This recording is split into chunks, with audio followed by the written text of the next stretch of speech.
Hey guys, what's going on? Welcome again to my YouTube channel, Eric Broadus YouTube. I say welcome again to my YouTube channel, Eric Broadus YouTube. And the brief topic that I want to cover tonight is going to be some military content. And the title for this video would be called The Weed Out Process of the Armed Forces. Again, it's called The Weed Out Process of the Armed Forces. And when I talk about the weed out process, what is it that I'm talking about?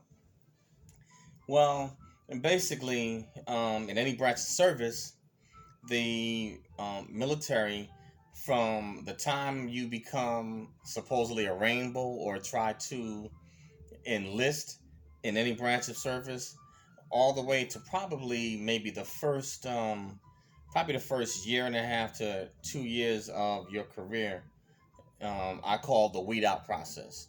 And what that means is that this is a process that is ongoing, like a probationary period, or they look at the candidates that are desiring to enlist, and then from there, the cutout process begins um, at your physical, or if you want to say at MEPS, you know. And so there, at MEPS is the beginning, where they decide whether or not you'll be a good fit, saying, or if you're fit to serve in the United States military or the armed forces, you know.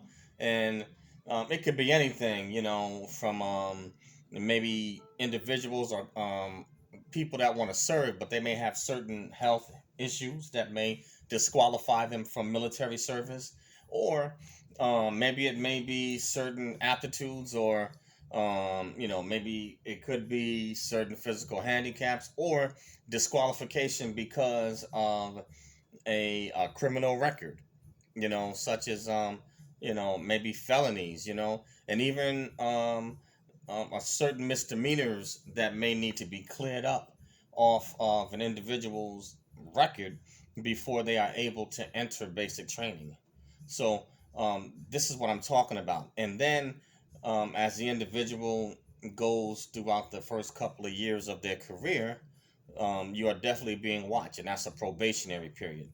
But anyway, the weed out process. So yes, the weed out process does actually begin at MEPS, and so you may have, say, as many as 10,000 um, you know candidates apply for military service. They decide that they want to serve in whatever branch of service it is. And what'll happen, they'll take what's known as a Asvab, which is basically an exam. Each branch of service has one, and so that's where they find out, basically what your aptitude is, what your strengths and weaknesses might be for certain career fields, and then from there they have to do certain exams on you, for mental fitness, to be sure that that you know no offense, but that your mental faculties are intact, or that the individual wanting to serve is not crazy, because they don't want to provide. I think maybe excuse my term, a better, more correct term would be to make sure that you're mentally stable. And so they don't want to provide an individual with certain types of military training that is mentally unstable, and then they may turn around and use that training for evil doing, on other civilians, in society. So that is part of the weed out process. They want to be sure that you are mentally stable before they allow you to join any branch of service, and before they provide you specific training, or provide you with maybe certain knowledge that could be anywhere from secret to top secret or classified, you know. But so MEPS is the first, and then you have the physical. They want to make sure that there are healthy bodies, you know, that Uncle Sam basically can use, make sure that you are physically fit for service, that you don't have any handicaps, no deformities, all of these things. And this is a screening process which occurs at MEPS, as well as looking at your ASVABs to find out what career fields, based on what you scored on this test in different areas, what you might be best suited for in Uncle Sam's military. So this is the beginning, of the weed out process. Vision tests. All this stuff. Your hearing. You know, they want to make sure you're able to hear.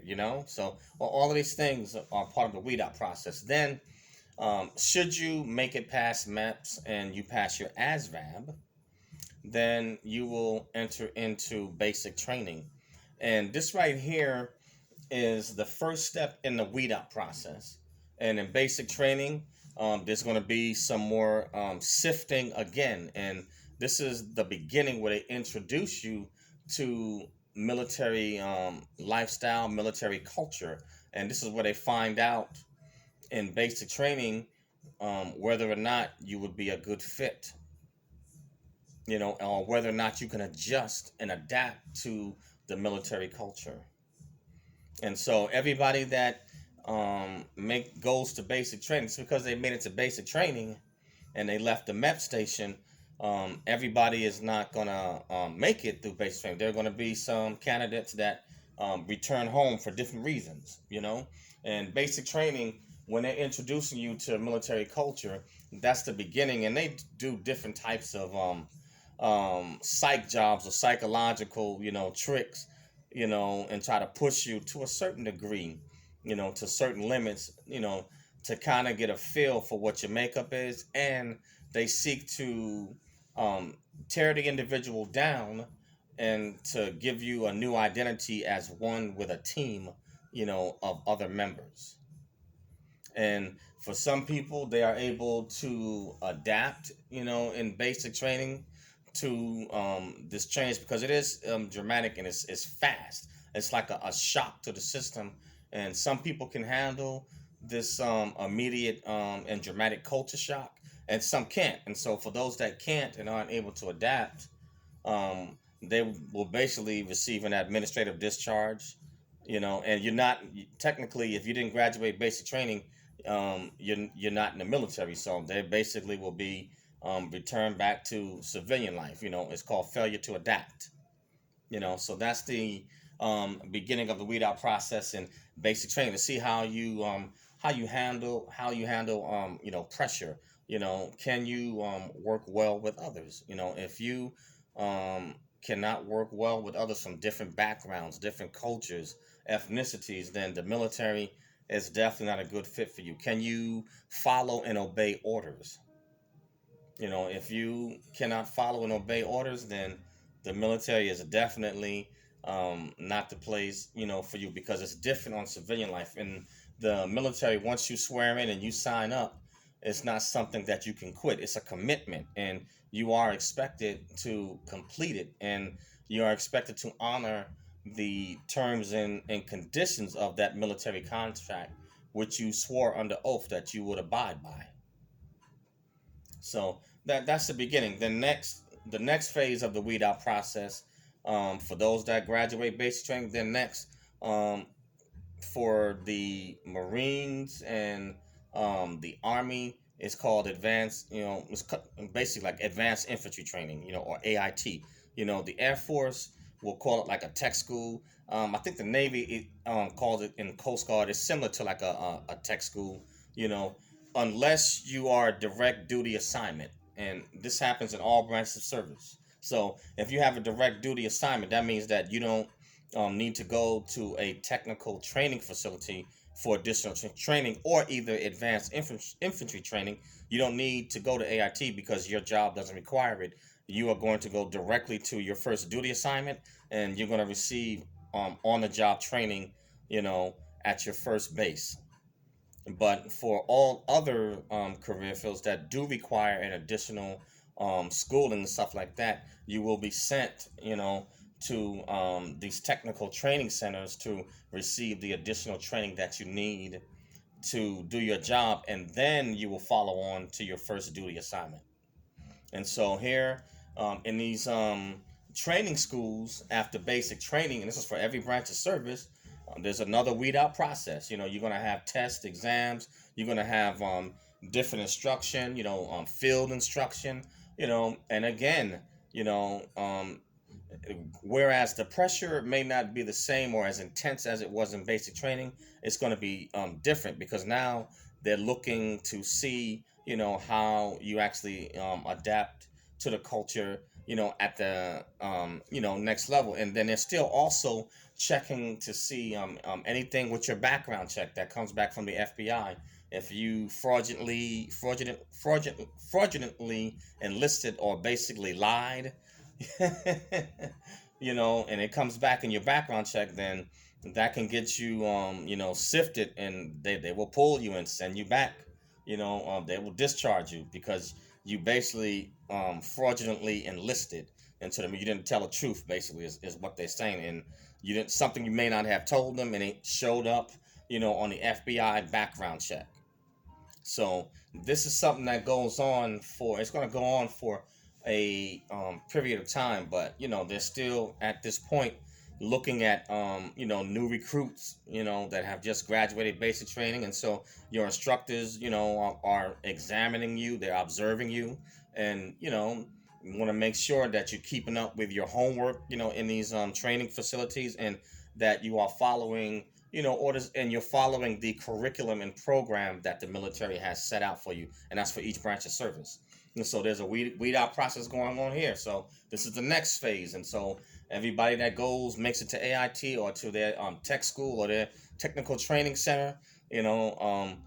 Sure, more than likely there will be more that can make it, but some people actually do not make it through AIT or their technical tech schools, or their training school. They either they fail, what I'm saying, either in the classroom, or maybe something they got in trouble, maybe something disciplinary, so they're looking to see, do you can you follow us, and do you have discipline? So and then the next phase, when you get to your first duty assignment, this probationary period, this right here is where your supervisors, your leadership and your bosses are watching to see how you do, and this is where you begin to get rated in your first year officially in the military. So they're watching, observing you. You're gonna start learning your job. So for any people that are new recruits that have just entered the military, you made it to your first duty assignment. Know that you're still being watched, and make sure keep your nose clean so you can keep your career.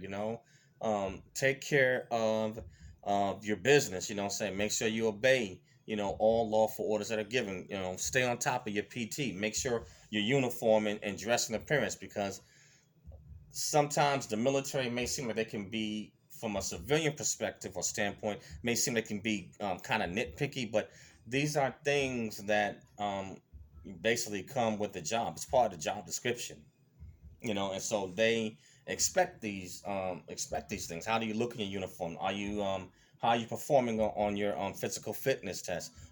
Are you finishing any additional educational courses that are assigned to you? How are you performing at your job? And you're going to receive feedback from your immediate supervisor. So you want to make sure that you keep your nose clean and get off to a good start, especially if you're new in the armed forces, because once you make it into the beginning of the first year of your career, sometimes that can set the tone, and you want to really get off to a good start. you know you don't want to have to get off to a bumpy start in the military, and then have to come from behind and make up ground to set yourself on a even playing field. But know that this is the first, probably the first 2 years is going to be a probationary period, from um, I would say from basic training, all the way up to your second year in the first, your full second year in the military. That is a probationary period, and then, like I said, the weed out process begins, at the MEP station, and with your ASVABs. If you can't pass the ASVAB, then you won't be able to enlist. You may pass the ASVAB, but then if you can't pass the military's physical, or their mental exams, or certain things that they may deem, unfit for military service, then they will turn those individuals away. So this is just something for those of you that are considering going into the armed forces, and those that are the new jacks that are in, consider that and know this. And I'm telling you this from experience. The weed out process in the military, it's a probationary period, and believe you me, when they look to comb and weed out the military, oh my goodness, I mean, they go, I mean, every nooking, they try to find everything that they can. So the main thing is to, if you make it, you get in and get your career, um, do what it is that you need to do to keep it. Don't wait to the last minute to get certain tasks done. You don't ever want to get behind. Don't bust your deadlines. Get ahead of the power curve, because at certain times in serving in the military, certain times the workload or the operations tempo can be really like hectic or like fast paced at certain times, and you have to know how to manage your time appropriately and manage your assignments. Else, um, that can make it kind of tough for you in the armed forces, and you don't want you don't want to get into any trouble with your chain of command. You want to have a good name and a good reputation, and if you start off on the right foot in the beginning, you won't have to worry about backtracking, and you'll have less problems. You don't need to be worrying about trivial issues, so make sure you do what you need to do. But I'm just making something, you know, something brief and something to think about for those that are considering the weed out process. It is a probationary period, you know, in the military, in which they, check out and see if you are fit, for military service, and if you're going to make the cut. So take your training and take your career seriously, because it is your career. And if you do the right things, it definitely will pay off benefits later on down the road. Trust me, there's a lot of perks and benefits, if you handle your career the right way. But that's all I have, for this video. And like I said, for those that are already in, you guys know this. You got to do what it takes in order to keep your career. So, but that's all I have on this one. Again, it's called the weed out process of the armed forces. And the name of my channel is Eric Broadus YouTube. That's EricBroadus YouTube, or ericbroadusyouTube.com. And I also have a podcast called Snacks Thoughts. That's SNAKZTHOUGHTS. And you can find the podcast on Anchor, Spotify, Spreaker, Radio, PBM, Apple Podcasts, iTunes, SoundCloud. You can find it on Facebook, podcasts. You can find me there, and a host of other social media platforms. So please subscribe to Eric Broadus YouTube. Smash that bell to become a subscriber, and smash the like button to like the video. If you don't like it, hit the unlike button. And please leave a comment either way. Everyone is entitled to their opinion, and if you have information that maybe that you could add, I would love to hear and love to dialogue with you. But also join Snacks Thoughts, and I'm also teaching on Skillshare, a course on how to succeed in the military, and I will be um, adding more courses, pertaining to how to succeed in the military, and also, leadership, diversity, and in other areas. But I will leave my referral link in this video. So, um, you know, join Skillshare and join the class, for those that desire, to get inside information and get the edge on how to succeed in the armed forces. But that is all I have on this video, and I will see you guys soon, on the next one. And stay tuned for um my snacks thoughts. Check it out. All right, guys. Peace out, and you guys have a great weekend.